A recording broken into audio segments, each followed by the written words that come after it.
السلام علیکم ورحمۃ اللہ وبرکاتہ۔ بسم اللہ الرحمن الرحیم۔ امید ہے آپ لوگ خیریت سے ہوں گے۔ اللہ تبارک و تعالی آپ لوگوں کو ہمیشہ اپنے حفظ و امان میں رکھے۔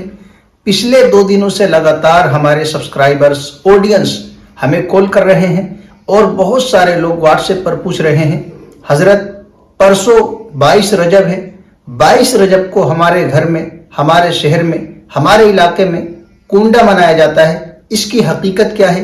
کنڈا منانا اگر جائز ہے تو کس وقت منائیں؟ اگر ایک بار ہم نے کنڈا منایا، دوسری بار اگر ہم نے نہیں منایا تو کیا ہم پر کوئی آفت آئے گی، کوئی مصیبت آئے گی؟ اس طرح بے شمار سوالات ہیں جو لوگ کر رہے ہیں کنڈے کے بارے میں۔ کنڈے کی حقیقت کیا ہے؟ تو آج میں آپ لوگوں کو بتاؤں گا کنڈا کس زبان کا لفظ ہے، اس کا سلسلہ کہاں سے شروع ہوا، اس کی حقیقت کیا ہے، اسلام میں کنڈا منانا جائز ہے یا ناجائز ہے۔ تو سب سے پہلے میں آپ کو بتاؤں، کنڈا یہ نہ تو عربی زبان کا لفظ ہے، نہ ہندی زبان کا لفظ ہے، نہ سنسکرت زبان کا لفظ ہے، نہ فارسی زبان کا لفظ ہے، اور نہ کسی اور زبان کا لفظ ہے، بلکہ یہ پنجابی بھاشا کی زبان ہے کنڈا۔ جیسے اگر کسی کو بددعا دیتے ہیں تو کہا جاتا ہے کہ تیرا کاروبار دے کنڈا ہو جائے، یعنی کاروبار میں نقصان ہو جائے۔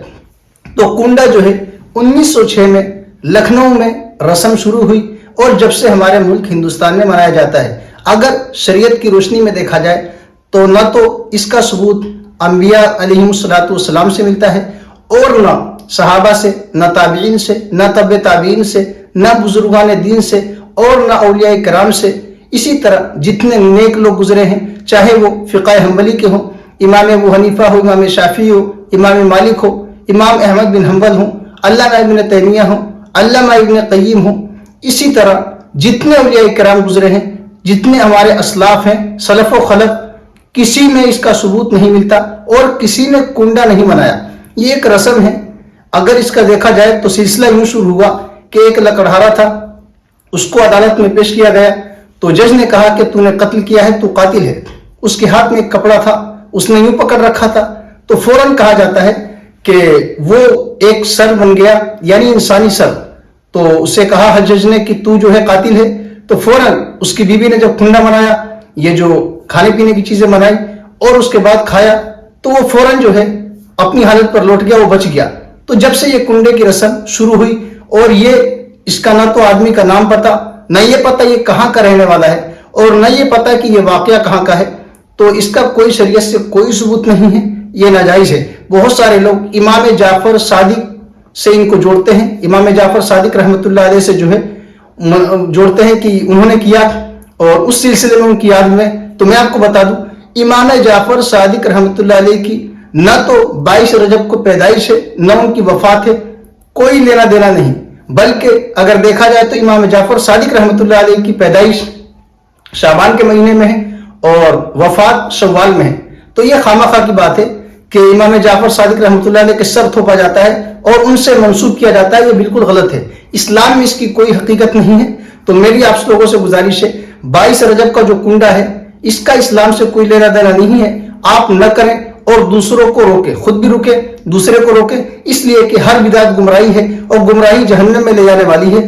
تو آپ لوگ شریعت کے مطابق عمل کریں، جو قرآن میں ہے، حدیث میں ہے اور اسلام میں ہے، قرآن میں ہے، آپ صلی اللہ علیہ وسلم کے طریقے میں ہے، بس وہ کریں۔ اس کے علاوہ جتنے رسومات ہیں، خرافات ہیں، بدعات ہیں اور رسم و رواج ہیں، روایات ہیں، ان کو چھوڑ دے۔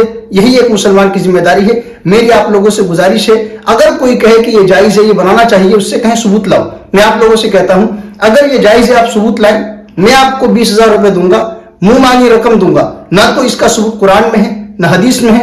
حدیث کی جو صحیح ستہ کی کتابیں ہیں، چاہے وہ امام بخاری کی کتاب ہو، صحیح بخاری، مسلم، ابن ماجہ، ابو داؤد شریف، ترمذی، نسائی، یہ صحیح ستہ کی جو کتابیں ہیں، کوئی ضعیف حدیث بھی نہیں ملتی جس کی بنیاد پر یہ کہا جائے کہ یہ کنڈا جائز ہے۔ تو آپ اچھی طرح سمجھ لیں، آپ اس سے خود رکیں۔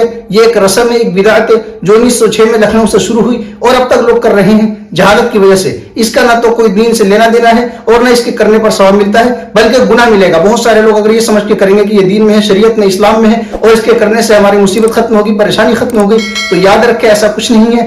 آپ شریعت کے خلاف چل رہے ہیں، اور اگر آپ اس کو جائز سمجھ رہے ہیں، اس کو دین سمجھ رہے ہیں، تو یہ بدعت ہے اور ہر بدعت گمراہی کی طرف لے جائے گی۔ اللہ تبارک و تعالی ہماری اور آپ کی تمام طرح کے خرافات سے، رسم و رواج سے، بدعات سے حفاظت فرمائے اور قرآن و سنت کو پڑھ کر سمجھ کر عمل کرنے کی توفیق عطا فرمائے۔ السلام علیکم ورحمۃ اللہ وبرکاتہ۔